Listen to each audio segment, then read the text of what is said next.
Hello, hello, bienvenue sur ma chaîne YouTube, je suis Désirée. Ici, on parle de toute la procédure Campus France en long et en large. Aujourd'hui, dans cette vidéo, on va parler de tout ce qui change dans la procédure Campus France 2024-2025. Alors, si ça t'intéresse, n'hésite pas à regarder jusqu'à la fin, à t'abonner et à laisser des pouces like.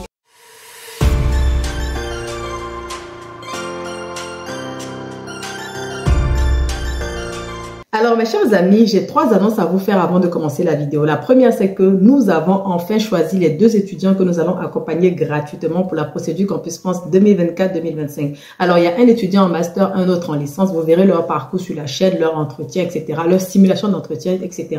Ça vous permettra de vous aider pour votre procédure. Donc ce n'est plus la peine de d'envoyer des candidatures par mail parce que le choix est déjà fait. La deuxième annonce, c'est que pour ceux qui souhaitent être accompagnés de manière payante par Study Abroad, ceux qui veulent maximiser leur chance d'avoir des admissions et leur visa pour venir en France, nous avons lancé une réduction de 25% pour les 10 premiers arrivants. Donc, précipitez-vous pour que les 10 premières personnes qui viennent après avoir écouté cette vidéo aient la réduction de 25% sur les tarifs que nous avons.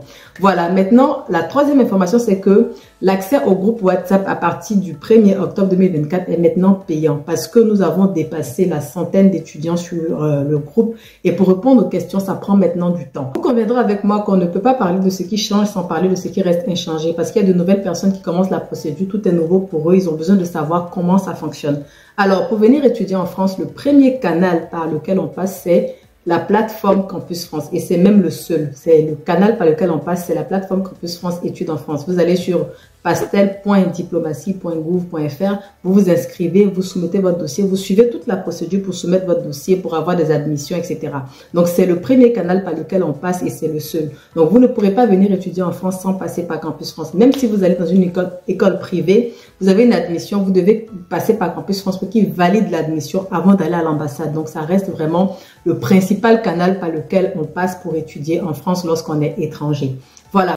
La deuxième chose qui reste inchangée, c'est au niveau des dossiers à fournir. On vous demande de fournir un passeport. Je vous conseille d'avoir un passeport ou une pièce d'identité qui est valide d'au moins 2 ans à partir de cette date, que ça expire au moins en octobre 2026. Pourquoi je dis cela? Parce que si votre passeport expire dans l'année qui arrive, vous risquez d'avoir des soucis au niveau de l'ambassade. Donc, vérifiez que votre pièce d'identité est vraiment une longue durée de validité pour toute votre procédure, pour la demande de visa, etc. Ensuite, on vous demandera vos diplômes. Pour ceux qui viennent en L1, on vous demandera vos relevés de notes de la seconde, de la première, de la terminale. Et pour ceux qui viennent pour une licence 2 jusqu'au master, vous relevez de la L1, la L2, la L3, vos relevés de notes, etc. On vous demandera vos diplômes, tous vos diplômes. Donc, si vous avez la licence, si vous avez le bac, on vous demandera tous vos diplômes. On vous demandera une attestation d'inscription de l'année en cours. Donc, vous faites quoi durant cette année? Il faut une attestation de scolarité qui prouve que vous êtes inscrit quelque part, etc. On vous demandera aussi au niveau des dossiers de fournir une photo aux normes au fait de Campus France. Donc, il y a des dimensions, je vous mettrai en bas les dimensions à fournir au fait pour la procédure. On vous demandera un CV et des lettres de motivation. Donc ça, c'est vraiment le basique du basique. Et pour ceux qui ont des bourses, etc., vous aurez l'attestation de bourse à fournir. Pour ceux qui ont, comment on va dire ça, qui sont handicapés, il y aura des documents à mettre par rapport à votre handicap. Et pour ceux qui ont besoin de valider un niveau de langue, parce que pour venir étudier en France, on demande minimum un niveau B2 en français. Donc, il y en a qui auront l'obligation de faire des tests de français si le français n'est pas votre langue maternelle. Donc, des tests de français, ces choses-là à mettre. Donc, voilà en résumé. Les documents qu'on demande, ça ne change pas, ça reste toujours les mêmes. Alors, la troisième chose qui reste inchangée, c'est au niveau de la demande de visa. Ça reste toujours le même principe. Il faut d'abord faire votre choix définitif. Campus France valide le choix définitif et vous allez à l'ambassade de votre pays, l'ambassade de France de votre pays pour déposer votre demande de visa. Et les dossiers, au fait, vous verrez plus tard si ça change, mais en tout cas, la procédure reste la même. Il n'y a pas quelque chose qui change en fait. Après, de manière spécifique par pays, il y a d'autres procédures, mais il faut regarder au niveau de votre pays spécifiquement qu'est-ce qui change pour la demande de visa. Mais à ce jour, tout reste pareil, c'est la même procédure. Campus, vous validez votre choix définitif, Campus France le valide, vous allez à l'ambassade pour faire votre demande de visa. Donc ça reste inchangé. Alors la quatrième chose qui reste inchangée pour la procédure Campus France 2024-2025, c'est les critères d'admission. Pour le Sénégal, il y a des spécificités, j'en parlerai. Mais maintenant, je veux parler de ce qui reste vraiment inchangé de manière générale. On vous demandera d'avoir un niveau B2 en français pour venir étudier en France. Donc, si le français n'est pas votre langue maternelle, il va falloir que vous passiez un test TCF en français pour avoir au moins le niveau B2 pour prouver au moins que vous avez le niveau B2 pour étudier en France, tout simplement. Ensuite, au niveau des critères d'admission, on regardera votre parcours académique. Quand on parle de parcours académique, on parle de vos notes, vos relevés scolaires, etc.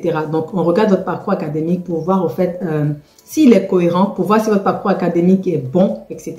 Ensuite, on va regarder votre projet d'études et votre projet professionnel. J'ai plusieurs vidéos qui en parlent sur la chaîne, donc vous pouvez regarder.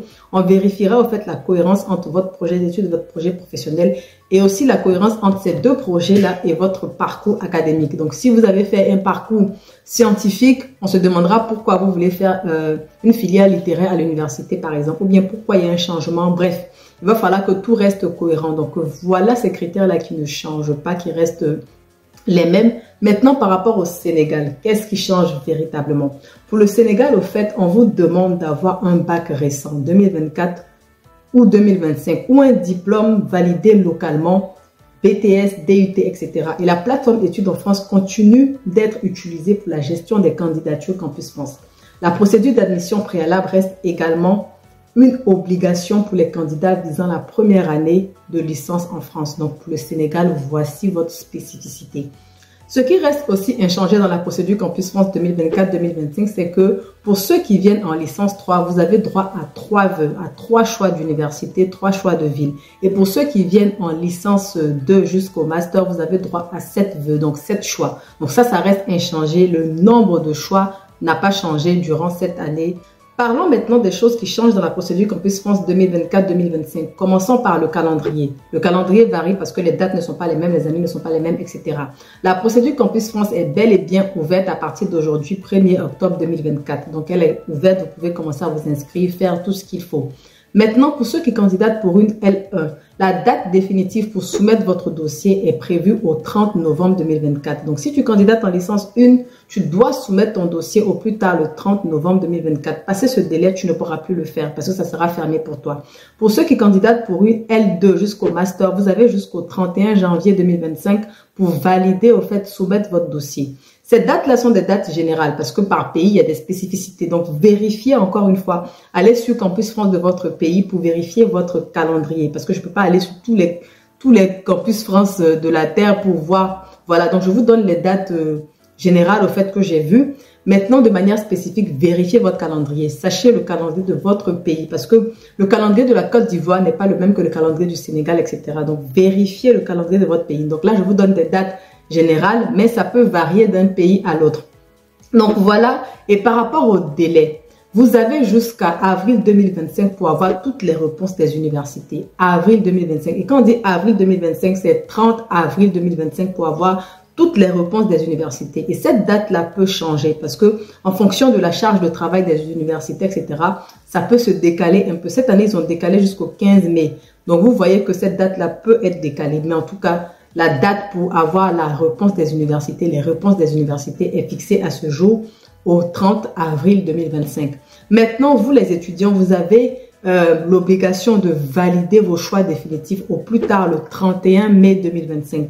Donc, si une école vous accepte, 2 écoles, 3 écoles, vous devez faire votre choix définitif de l'école dans laquelle vous souhaitez venir étudier en France au plus tard le 31 mai 2025. Passé cette date-là, votre admission n'existe plus. Donc, vraiment vérifier encore les dates et ne dépassez pas les délais, s'il vous plaît. La nouveauté dans la procédure Campus France, c'est qu'il y a une amélioration des services. Campus France offre maintenant des vidéos tutoriels pour vous aider dans votre procédure étape par étape. Donc, pour la soumission du dossier, pour la demande de visa, pour s'inscrire sur Campus France, on vous offre maintenant sur leur plateforme des vidéos tutoriels. Du coup, ça pourra vous aider tout simplement à savoir comment faire les choses si vous voulez faire votre procédure vous-même sans être accompagné. Donc, ce n'est pas mal et c'est une nouveauté, ça n'existait pas avant. Voilà. Ensuite aussi, au niveau des pays, il y a des spécificités. Pour ceux qui sont au Niger et au Mali, Campus France est momentanément interrompu dans vos pays à cause des soucis diplomatiques, etc.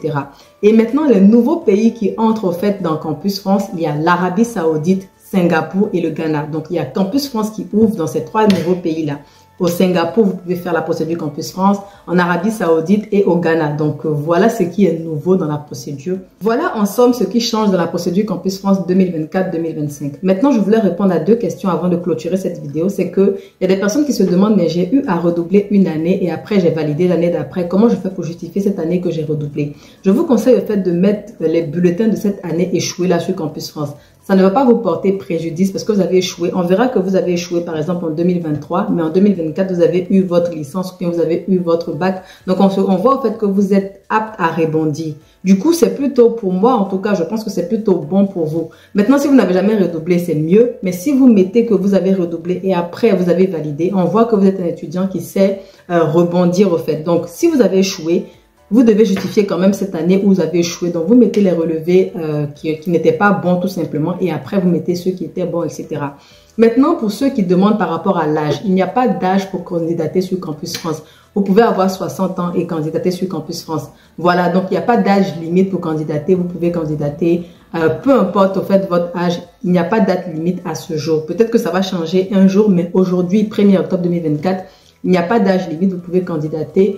Si vous voulez venir étudier en France, il n'y a pas de souci. Donc, voilà ce que je voulais vous dire. Pour ceux qui souhaitent être accompagnés par Study Abroad, n'hésitez pas à nous écrire à info@study-du6abroad.me ou encore au +33 07 45 20 30 88. Et pour ceux qui veulent intégrer le groupe WhatsApp, pareil, c'est la même procédure. Privilégiez le message au fait au numéro 07 45 20 30 88. Merci d'avoir regardé cette vidéo jusqu'ici. On se dit à bientôt pour une autre. Bye bye.